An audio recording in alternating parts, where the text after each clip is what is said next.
और इजरायल के प्रधानमंत्री बेंजामिन नेतन्याहू ने भी इसके संकेत दे दिए।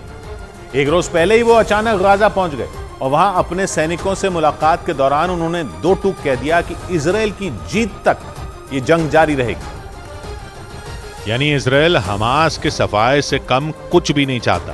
बेंजामिन नेतन्याहू ने सीज फायर के दौरान उत्तरी गाजा में उस इलाके का दौरा किया जहां उनके सैनिक हमास का नामो निशान मिटा चुके हैं। लेकिन हमास से लड़ाई के बीच नेतन्याहू का गाजा जाना कोई मामूली बात नहीं है। पिछले 2 दशक में ये पहली बार है जब इजरायल का कोई प्रधानमंत्री वहां गया हो और गाजा की धरती पर कदम रखते ही बेंजामिन नेतन्याहू ने साफ कर दिया कि ये लड़ाई तब तक जारी रहेगी जब तक इजरायल की जीत नहीं हो जाती। नेतन्याहू ने पिछले 1 महीने से गाजा में घुसकर हमला करने वाले इजरायली सैनिकों से मुलाकात के दौरान उनका हौसला बढ़ाया और उन्हें जंग के 3 लक्ष्य बताए, जिनमें पहला गाजा से हमास को खत्म करना, दूसरा हमास की कैद से सभी बंधकों को छुड़ाना और तीसरा गाजा में ऐसी व्यवस्था कायम करना जो भविष्य में इजरायल के लिए खतरा न बने, ताकि 7 अक्टूबर को हमास ने इजरायल पर जैसा खौफनाक हमला किया था वैसा हमला करने के बारे में वो दोबारा सोच भी न सके।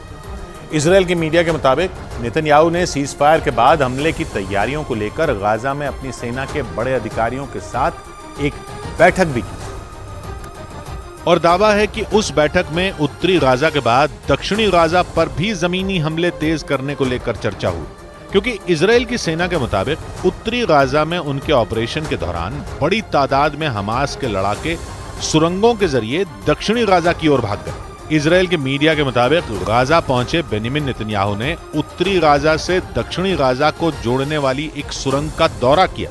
इस सुरंग का इस्तेमाल हमास के लड़ाके इजरायल पर हमले के लिए कर रहे थे, लेकिन इजरायल के सैनिकों ने जमीनी हमले के दौरान कुछ दिन पहले ही उस सुरंग को अपने कब्जे में ले लिया। जंग की शुरुआत से ही हमास की सुरंगें इजरायल के लिए मुसीबत रही हैं, लेकिन दावा किया गया कि सीज फायर के बाद इजरायल की सेना सबसे पहले इन्हीं सुरंगों पर वार करेगी।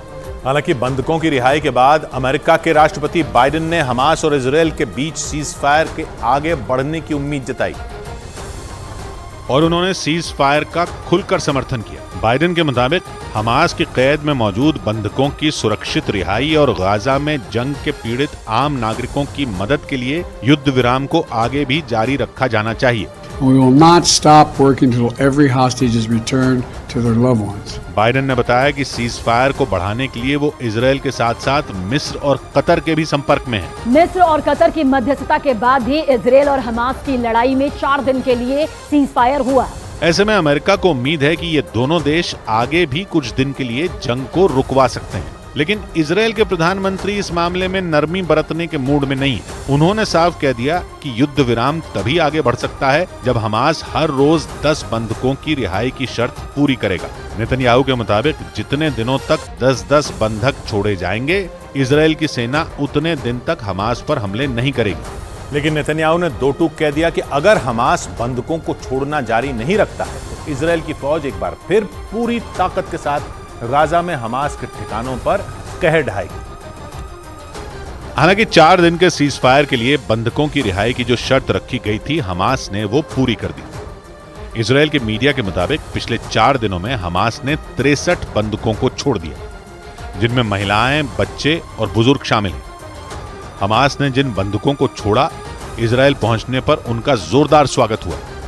इजरायल के ओफकिम शहर में तो सैकड़ों लोग इजरायल के झंडे लेकर सड़कों पर उतर आए और बंधकों की गाड़ियों का काफिला देख वो जोर जोर से चिल्लाने लगे। जिन बंधकों को छोड़ा गया उनमें इजरायल के अलावा दूसरे देशों के नागरिक भी शामिल हैं। इजरायल की मीडिया के मुताबिक दूसरे देशों के नागरिकों के स्वास्थ्य की जांच के बाद जल्द ही उनके परिवारों के पास उन्हें भेज दिया जाएगा। लेकिन इजरायल की मीडिया के मुताबिक हमास के शिकंजे से छूटे कई बंधकों ने डरा देने वाली आपबीती सुनाई और गाजा में करीब 7 हफ्ते की कैद को भयावह बताया, क्योंकि हमास ने जिन बंधकों को छोड़ा उन्हें घर भेजने से पहले इजरायल के अधिकारियों ने उनसे पूछताछ की। इजरायल के मीडिया के मुताबिक पूछताछ में एक बंधक ने बताया कि हमास की कैद में उन्हें यातनाओं का सामना करना पड़ा। कैद में उन्हें सोने के लिए बिस्तर तक नहीं दिया गया और खाना भी एक दिन छोड़कर दिया जाता था, जिसमें सिर्फ चावल और रोटियां होती थी। यही नहीं, हमास की कैद से छूटे उस बंधक ने यह भी बताया कि शौचालय जाने के लिए उसे घंटों तक इंतजार करवाया जाता था। इजराइल के मीडिया के मुताबिक हमास ने जिन 63 बंधकों को छोड़ा है, उनमें ज्यादातर लोगों का वजन पहले के मुकाबले 2 से 7 किलो तक कम पाया गया।